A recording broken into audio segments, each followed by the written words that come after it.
Alright, what's up YouTube? MCool40 here. Me and Joe Shoemaker are back giving commentary, this time on Jonathan Moore's match against Sunflower Avallanche. So, what can we be expecting from here, Joe?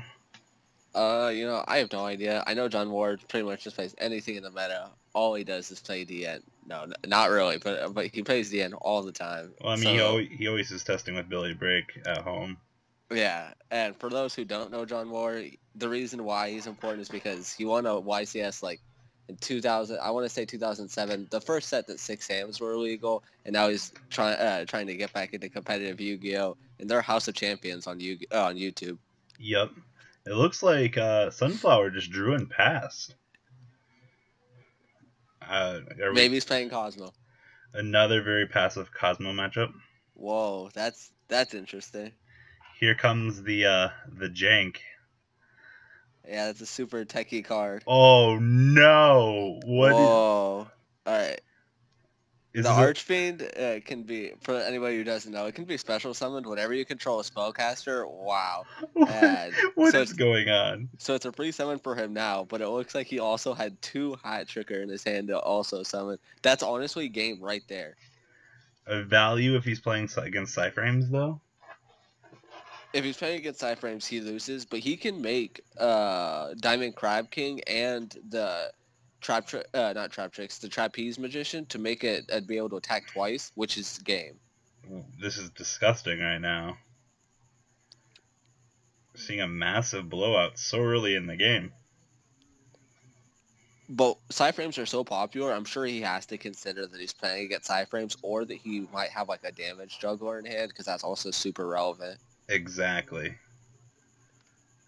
I'm definitely seeing something here that's got to stop this OTK push. Making Masquerade is something to consider as well. That is true. What would you do in this situation? Would you go... I guess he's just going to recruit for Gigabyte. He's going to search Gigabyte here, and I think that obviously you detach the Nefarious, because on your opponent's end phase, you can destroy one monster you control, special summon it back, so that's obviously the right play. But after you search Gigabyte, I don't really know, because I don't know the other 2 cards in his hand, so I don't really know what he could do. Doesn't it just get him another floating monster at this point? Yeah, because Gigabyte is another free summon, so it's kind of... He has no idea what he's playing either, so he could still go for OTK, or... We're sitting on, what, 5,300 damage? Right now, yeah, it looks like it. And Gigabyte pushes us to 68. Well, you can still overlay both Hat Tricker and Dragon for Trapeze, and then he could use Trapeze Magician's effect on Gigabyte or King of the Pharaoh Imps.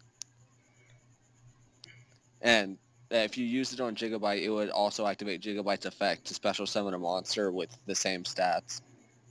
That Inari Fire. It could be Inari Fire. I don't. It's a pretty teched out build already. I can tell. I feel like he might be playing the Gem Knight Fusion run of this deck. That would be crazy. No, he might not. Honestly, he might not even be playing Shadows at this point. Just taking the one dragon. Yeah. Could be playing like Mathematicians or Armageddon Knights. Just to get the general engine going. Exactly. I mean, John Moore looks like he opened up the Stone Colds, though.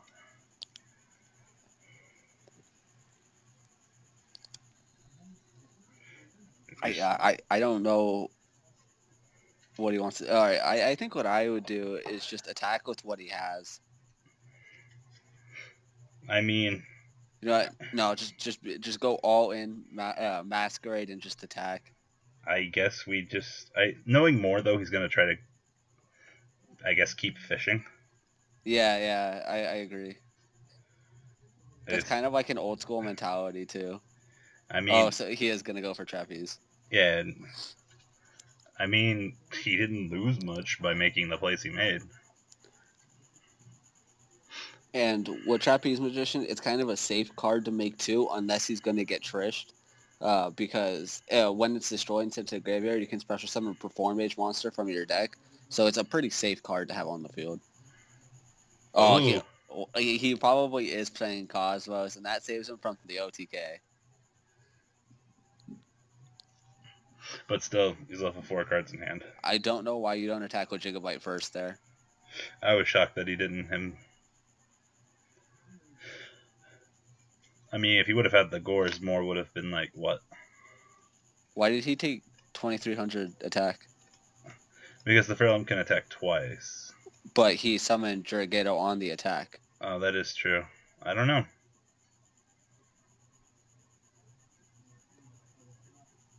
You gotta remember it can attack twice, so 23, 1525. No, because he attacked with King of the Fairlamps, and I assume on declaration he summoned Yugioh, so he would have to attack over Yugioh. And then sorry, it can still attack directly. Yeah. I was being dumb. It happens to the best of us, don't feel bad. Okay, so he's not playing Cosmo. Is this like the Perform Mage mirror match, basically? It could be just Clown Blade mirror match. Oh man, we're in for a real treat. That'd be interesting. Like 128 people, and they end up in a Clown Blade mirror match. I mean, we're gonna get something here. Yeah.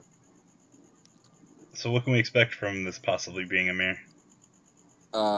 If he has access to Trick Clown or Mathematician, he could be making a global play or Trick Clown play. There's a lot of cards that you could send here. I'm just assuming that it's Clown Blade. Yeah. So he's probably going to search Hat Tricker. But there's a lot of plays that you can actually make here, but none of them really stop what John Moore could do at this point. I think Moore's in a good position for the follow-up on the next turn. I would say search Hat Tricker and make 101 and take the Trapeze Magician so you don't have to worry about its effect. And then Assault Halberd recruit. No, well, no, never mind. Mathematician's level 3, my bad. Yeah, if only. Unless he has like a Gigabyte or something in hand. Because I think you have to get rid of Gigabyte. Yeah, you can't let... They're both very troublesome cards right now. I think that's okay too, because it'll get you the search, and you can still do your stuff. You can still 101 on main too. Yeah.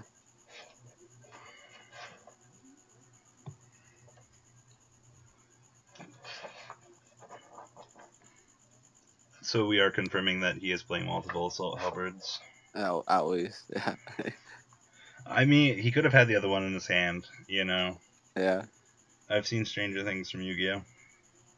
Oh. Oh, that's pretty good. That is pretty good. Does that get him the game?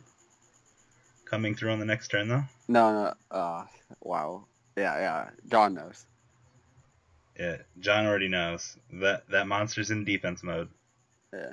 And then down comes the emptiness.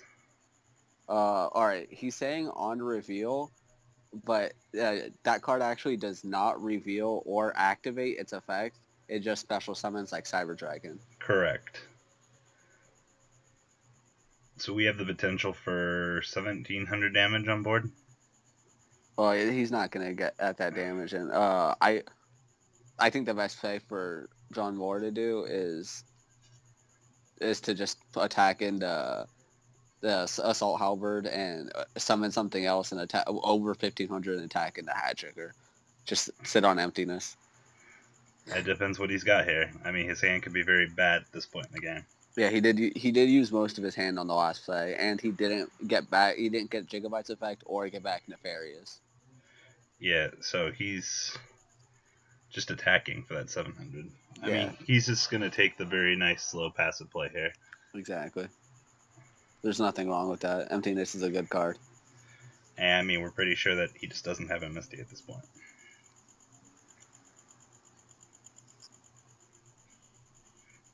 He could have seen Stranger Things, though. Oh!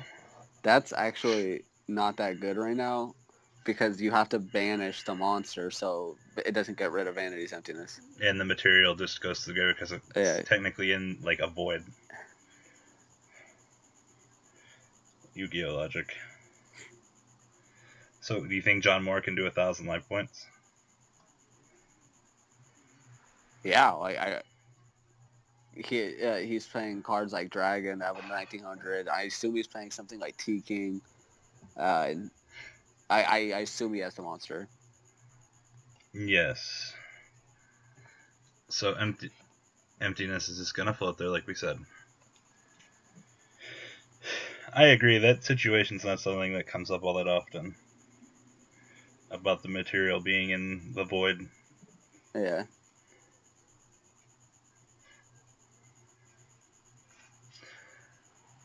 So John Moore top decks the Yu-Gi-Ohs. So Hat Tricker doesn't do anything when it dies, correct? Yeah, he's not one of the ones to do anything when it does.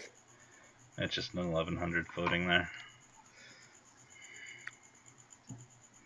Come on. I don't know. I shouldn't be rooting and being biased here, but I'm looking forward to seeing if Moore can pull this out. Having, dealt so much this point in the game, and see if emptiness doesn't screw him over. I don't know the person he's playing, but I do know John Moore, and I know he's good, so I like seeing good players win. I mean, the other guy hasn't misplayed per se. Yeah. Does anything in the deck have an overly large defense? I don't know John Moore's build thoroughly, so I can't say. But in regular Clown Blade, no, it doesn't. That's rough. That is pretty rough because he also just had to reveal that he's playing Shadows, so he could have to deal with Diamond next turn. Yeah, and that's not something that you want. Yeah. I think that would be the reason for searching El Shadow as compared to regular Shadow, unless he has one in hand, is because you don't have to deal with outs Diamond. He's playing a very techy Shadal build, though. Definitely. The techs are definitely in there. So what rank 4 does the other guy go into, in your opinion? Just, I knowing you're playing Shadows, I have to say he's going to make Diamond. But Construct wins more of the game, though. Yeah, well, if you know he has El Shadow in hand, he would have to have, like, Core and another monster, or a Shadow, and then top deck a white. So the plays aren't, there aren't very many plays, and he would still have to go minus to make Construct, so it's still good. I mean, it's coming down to the top deck on the next turn. Yeah, and the card advantage is very real right now, so... Yeah. The fact that Moore burned up so much of his hand early game, though, did not help. Yeah, not being able to get the OTK. I mean, that was a misplay on his part, though, for underestimating his opponent. Yeah, I can't say I wouldn't have done the same, but he had the potential to make the Masquerade play, and he didn't, so... Correct. Hindsight is 20/20. Yeah, I mean, it's hit or miss. Yeah, I'm gonna have to say that's not a good play. I mean, he's got to deal with the fact at this point that he's sitting on the Mathematician in attack mode. He's got. Yeah, there's a lot of reasons why that's not a good play.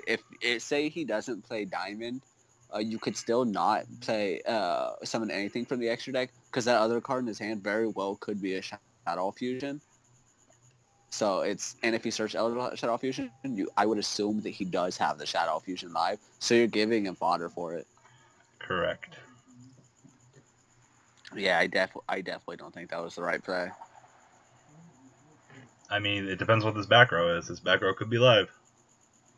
Yep. He did have the Shadow Fusion. So that should get us to game 2. Depending on if this back row is reactive. Yeah, he didn't have like a retaliating C or a warning for it, so... Could you imagine a bottomless trap hole here, though? Even a bottomless right now, it still isn't very good because if he makes a construct, and yeah, he's sending the Perform Mage, he's going to probably send the Squadama, yeah, and a bottomless, he'll still be able to use Construct's effect, so he'll be able to potentially get it back, and he has El Shaddai in his hand, so it's... even a bottomless here isn't very good. Yeah, and there's the push for the game, too. So it's it looks like it's the Clown Blade against Shadal Blade, right? Yeah, Techie Shadals is just what I'm gonna call it for right now because there's no other words to say for what it is. Yeah, he's playing the Gigabyte and the Nefarious, which are both very techie cards. I don't know. His deck was 40 cards too, right? Yeah. That's impressive. I mean, he opened up really good though. Yeah, that Like, was a really strong opening. He had like every free summon in his deck. I mean, he got Yugioh.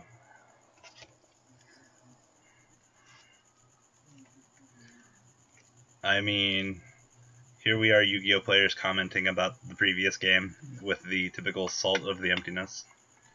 That is a one-up. Yeah. I mean, if you have it, you have it. That's Yu-Gi-Oh. But Exactly. he can complain about emptiness all he wants, but the fact is he gave his opponent the access to Shadow Fusion. I mean, I don't think the DD War Lady was a shocker. I think this is pretty much a straight net deck from the one guy that topped in Texas. Yeah, that's all I'm saying from it right now. So, and assuming that, it makes it a lot easier to side deck against, because the build was so different, you have to assume that he's just playing something very, very similar, if not the same. I mean, I've seen DD War Lady so far. It's looking pretty much the same to me. Exactly. Anything we can expect from more going into this game? Probably to make Winda turn 1 instead of actually, doing all that. Back to your previous point about the Ptolemaeus thing with Diamond. If I recall correctly, the guy sides the Deltaros. Remember? Oh, but he said that he sided that to make it so he could make it turn 1. He could have gone main phase 2 summon. No, he plays Ptolemaeus, but he also played Diamond. But he did not. He played Deltaros in the extra, so he could make it turn 1. Yeah, but the thing was, like, he didn't have the extra equip for the opponent's turn, was the thing.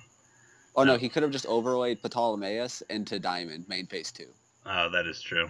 Yeah, which I feel like that probably is the best play there. It loses the access to Shadow Fusion. Even if he does have core and another monster, you're making your opponent go neg. I mean, looking at this game, I assume we're going to be going to game 3, looking at more just having to be passive. Yeah. And the fact that Dulls don't want to go first. Not in any stretch of the imagination. Yeah, especially not in a game like this, because your opponent also wants to go second, so...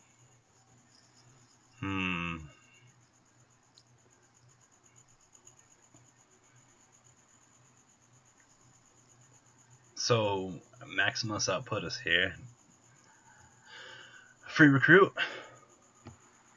Yeah, so, yeah. The fact that Moore had a -1 himself, basically, on the Max C is not making the situation look any better. The thing is with that Max C, it will end up being a -1, but it stops his opponent from making any big pushes. Say he had another Hat Checker in hand or a Gigabyte in hand. It stops his opponent from doing plays like that. So if he does have 3 good cards in his hand, it makes it not as bad of a play. Does Assault Halberd have to stay on the field for its effect resolve? It has to inflict damage, so... Yeah, it still would inflict damage. The battle still is initially going to happen between the Squamata and the Assault Halberd. So... Yeah, I'm pretty sure that's how it works. I don't see any reason why it wouldn't. We're just being two scrubs for not understanding basic Yu-Gi-Oh mechanics. Yeah, exactly. I mean, the initial battle's still happening. But anyway, here comes Thousand Blades, along with the beautiful Hat Tricker that did not attack her, by the way. That's true. It did not. There's no reason for her not to attack. I mean, unless he's scared of something. He's gonna get gores. You never know. That is true. Wow. I'm seeing game 3 here. I feel like this is a very bad play, honestly. I mean, wow. He's giving him so many cards right now. Oof. Ugh. Max C challenge. If he ends up losing this game, it's just a prime example of people undervaluing card advantage.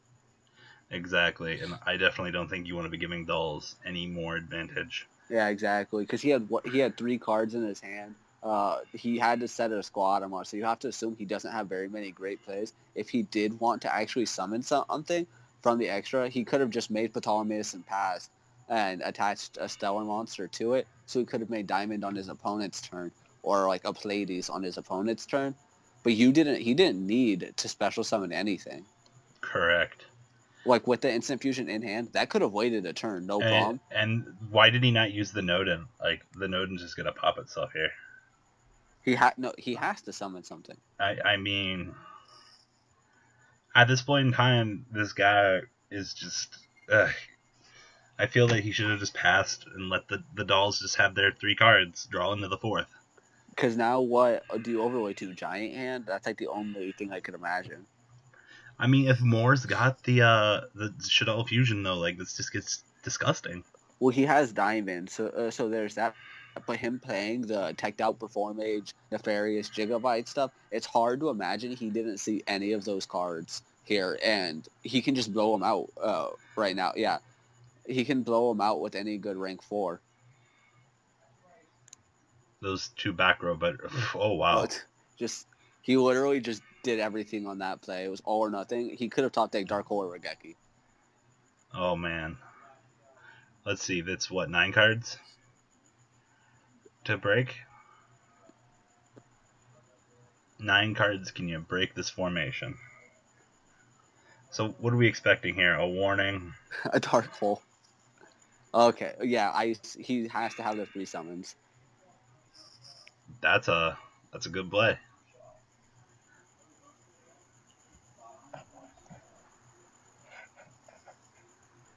Really? Wow. If he has El Shaddoll Fusion, chain it. He might. Like, this is gonna turn into a massive shit show. El Shaddoll Fusion is very, very good right now. Yup. You called it. So Diamond gonna come do his thing?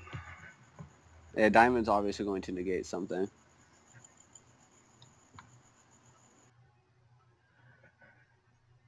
So here we go. Here comes the window.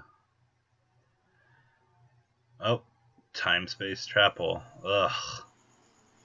Wow. Time space is a good card. I mean, it's 2,000 that he had to pay here, or 1,000. So.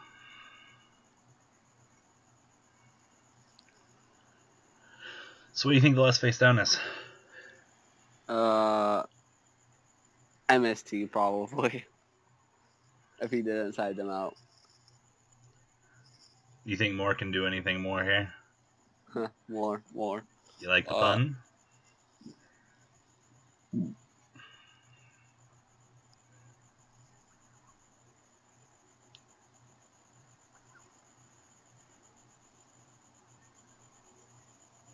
Okay, so the dragon's gonna get to resolve, right? Because Diamond can't negate it.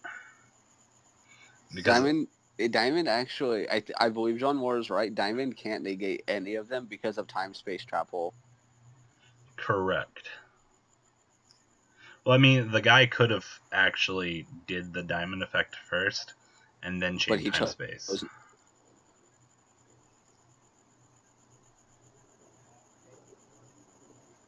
Summons don't actually cause chain links. Yeah, summons don't start chains, and even in the scenario that he did, it would be chain link 1 window summon, chain link 2 and 3 shadow effects, and chain link 4 would be time space, but that doesn't exist. So it would be chain link 1, chain link 2, chain link 3 time space. Yes. And even then, he can't activate Dragon and then Squamadas, or Squamada then Dragon. Yes. The thing is that you're looking at in this scenario, though, it's like, you're summoning a Monarch like Caius. The actual effect of Caius starts a chain, not the summon of the card. Yeah, exactly. Which is pretty straightforward. He can't activate Squamada. Oh, wait, he cannot activate Squamada regardless. Because of Diamond, he cannot send a card to the graveyard from the deck.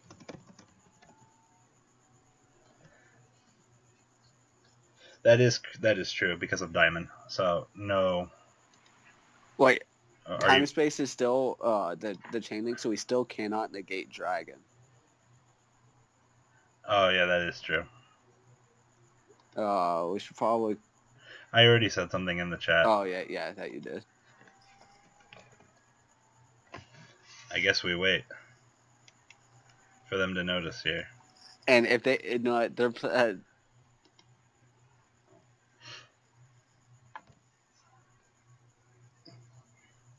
If he lets it go, it's just accepted game state and a misplay on both parts. Yeah, him letting it play. It's just a.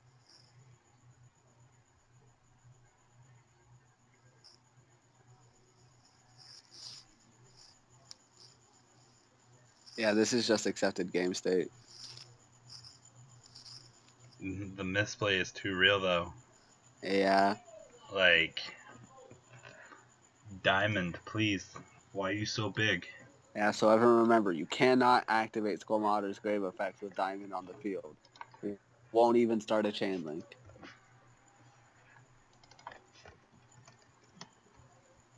I have to assume Giant Hand is gonna stop Node in here. I assume that too. Or he summons Panzer Dragon, which is very possible. Did he draw a card off of the Beast? No. Okay.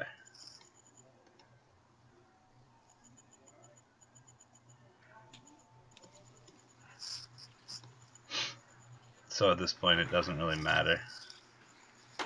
It does not matter. No effect of Nodin. That makes sense. Why would you not use the effect though? You want the Giant Hand to negate. No, actually, that's true. Because what else are you doing with Nodin? Because if you're summoning with Odin, then you just want to use the effects of Giant Hand, unless he has something relevant attached to his material. Correct. Which he does not. He has Nodin Heroic Challenger. I see no reason to not activate it.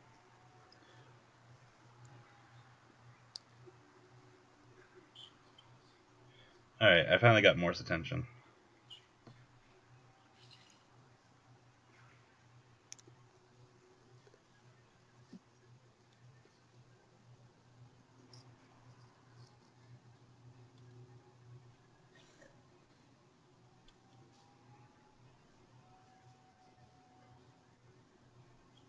Oh wow, he just read Giant Hand.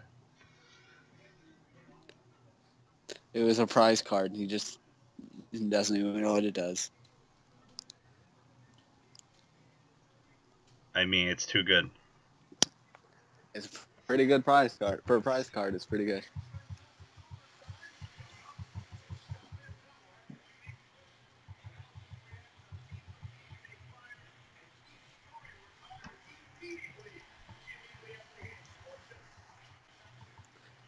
If he uses Norton's effect to stop the Giant Hand, assuming he has 101 in his extra deck, that would have been the best play.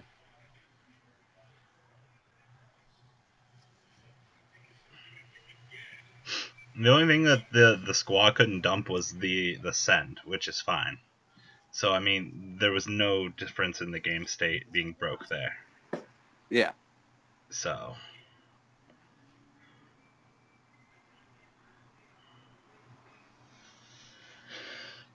But King or Diamond can negate the King of the Fairlamps if he wants. Which I don't think his fat ass is going to.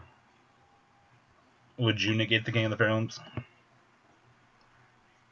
What could he have negated King of the Fairlamps with? Can't Diamond negate it? No. Oh, is it a dark? I thought. Yes. No, it is a dark. Yeah, I don't see any reason why you wouldn't. I mean, with 5 cards in hand, though. I thought the negation was only a once per turn effect. I'll have to reread Diamond. I don't think it is, and I don't know what he's doing right. What are they repairing the whole game state? No. Alright, it's fixed now. Oh, okay. During either player's turn, when a dark monster effect activates its effect, you can detach one material from this card and negate the activate. Okay, so he can just do this 4 times. Or 3.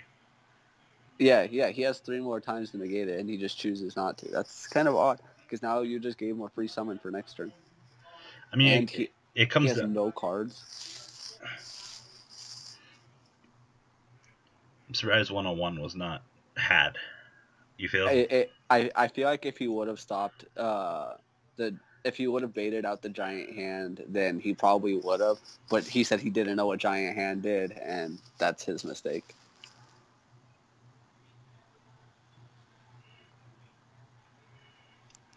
At least the game state was easily repaired. So.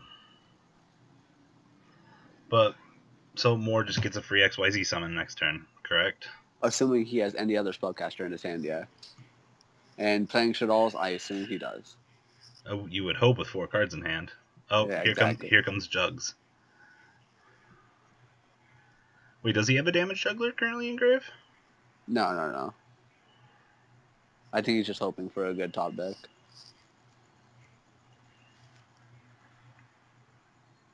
He just needs any spellcaster, really, unless he just does not play any good rank 4s.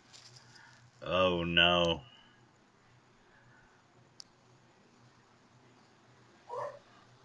Oh, that's kind of odd. I mean, but if he has the rank 4, though. It could be Falco. It could be Hedgehog.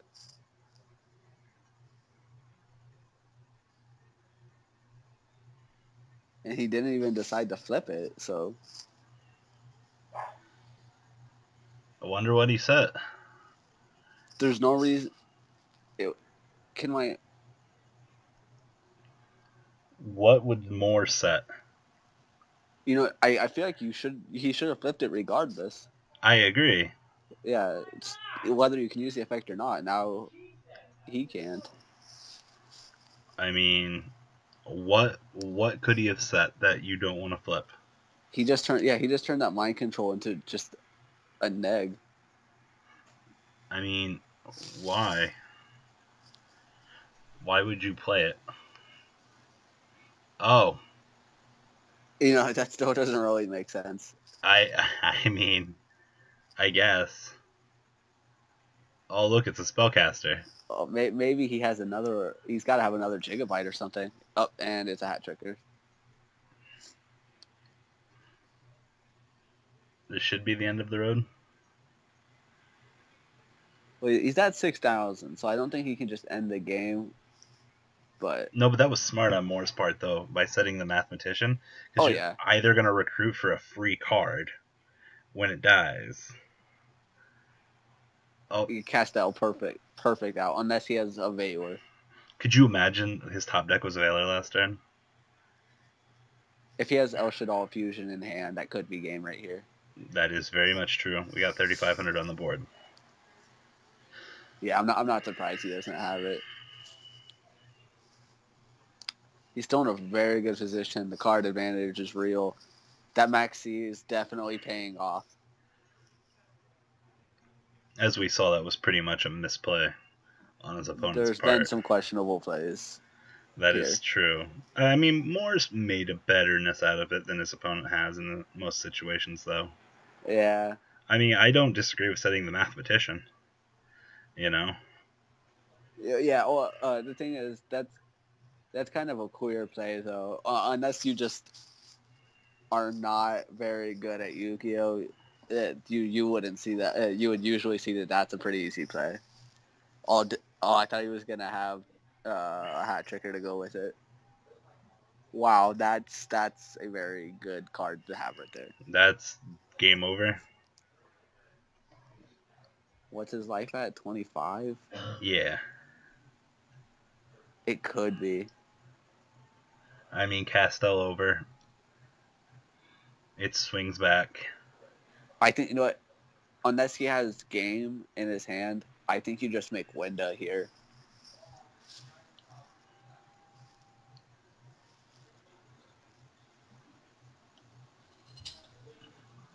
That's if he's got 2 darks, though. That's true. I mean, we only know that he's got 4 cards in hand. One of them's the El Shaddai. Yeah, and he's had that same card set for so long. I kind of just assume it's a core.